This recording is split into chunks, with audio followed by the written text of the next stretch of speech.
Oui, bonsoir à tous, bonsoir à toutes. Voilà, on se réveille avec la qualification de l'équipe nationale du Sénégal, mais je voulais faire un peu quelques éclaircissements parce qu'il y a beaucoup de polémiques qui sont en train de naître sur les réseaux ou à la télé sur la non-sportivité de l'équipe nationale sénégalaise et de ce supporter. Donc on se sent bien évidemment touché parce que ce qui est important, c'est de remettre les choses dans leur contexte.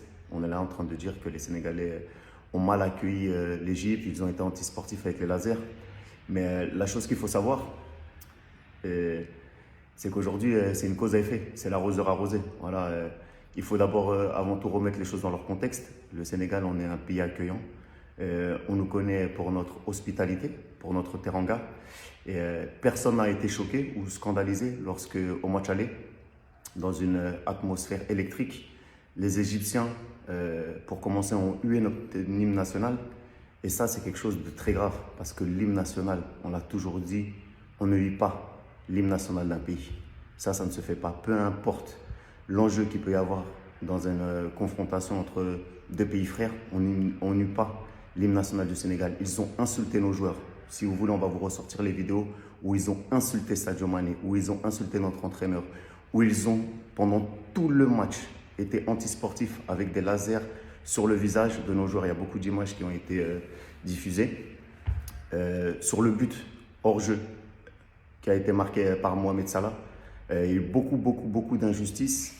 Et voilà, nous, on a fait que répondre, tout simplement. Parce que, vous savez, le Sénégalais, la Sénégalaise, il est gentil. Mais il ne faut pas prendre notre gentillesse pour de la faiblesse.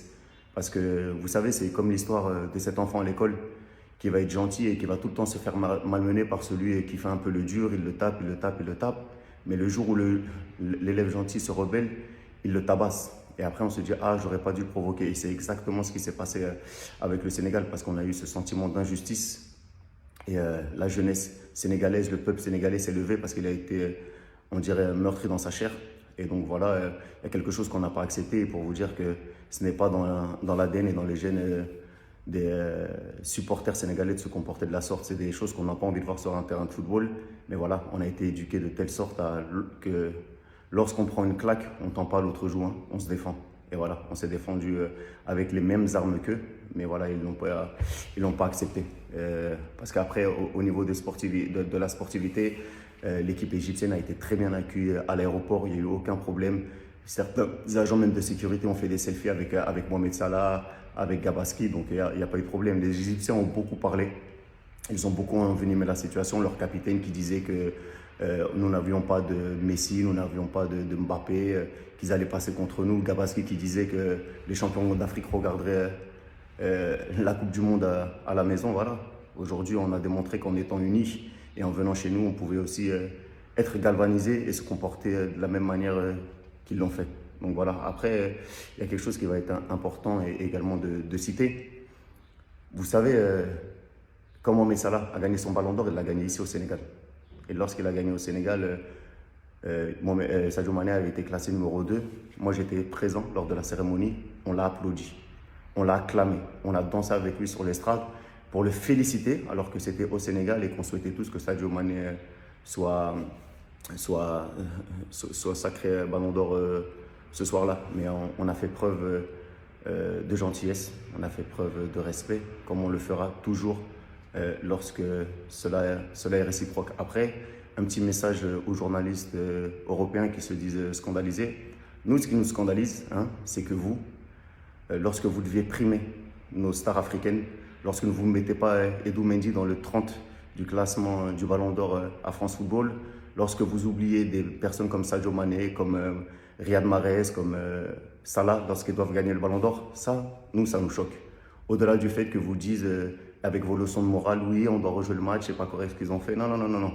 Occupez-vous de bien faire votre travail, occupez-vous de mettre en valeur les joueurs africains, parce que c'est de ça qu'il s'agit.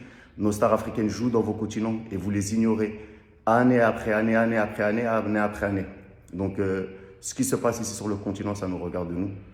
Si vous étiez un peu plus informé, vous vous déplacerez, vous viendrez au stade et vous ne ferez pas vos leçons de morale sur vos plateaux de télé. Ça, on n'en a pas besoin. Et voilà, on va continuer maintenant à avancer et à grandir parce que la réalité, c'est que le Sénégal mérite d'aller en Coupe d'Afrique. Elle mérite d'aller en Coupe du Monde. Elle est championne d'Afrique. Elle a démontré lors des 3 rencontres face à l'Égypte qu'on était la meilleure des 2 nations sur le terrain. Parce que les actes antisportifs, c'est l'Égypte qui l'a fait pendant les 3 rencontres. En finale de Cannes, ils ont déjoué, ils ont fait que de la comédie, ils sont tombés par terre pour nous amener en séance de tir au but et on les a battus. Au match aller, il y a eu beaucoup de faits de jeu et beaucoup de scandales que si ça s'était passé de l'autre côté, si nous, les Sénégalais, on avait marqué un but hors jeu et que la VAR n'était pas intervenue, je peux vous dire qu'on en aura entendu des mille et des cents. Et ici au Sénégal, c'est exactement la même chose. L'Égypte a été antisportive, aussi bien sur le terrain qu'en dehors. Donc vos leçons de morale, vous pouvez vous les mettre où je pense. Nous, on est qualifiés.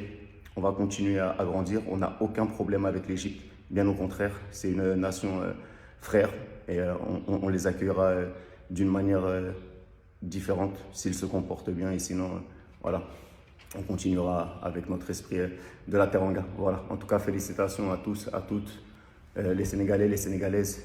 Merci à ceux qui nous ont soutenus. Félicitations aussi aux autres nations africaines qui se sont qualifiées. Je pense notamment au Cameroun avec leur nouveau sélectionneur Rigobert Song. Félicitations à toi, Samuel Eto'o, président de la Fédé. Le grand frère Anthony Bafoué avec le Ghana qui a éliminé un autre grand d'Afrique, le Nigeria. Bravo à nos frères marocains qui également ont éliminé la RDC, une nation qu'on apprécie également. Et voilà, et la Tunisie qui, elle, a éliminé nos frères maliens, donc un peu déçu pour le Mali, mais c'est le football, voilà. En tout cas, c'était juste une petite mise à jour. Voilà, on récolte ce que l'on sème.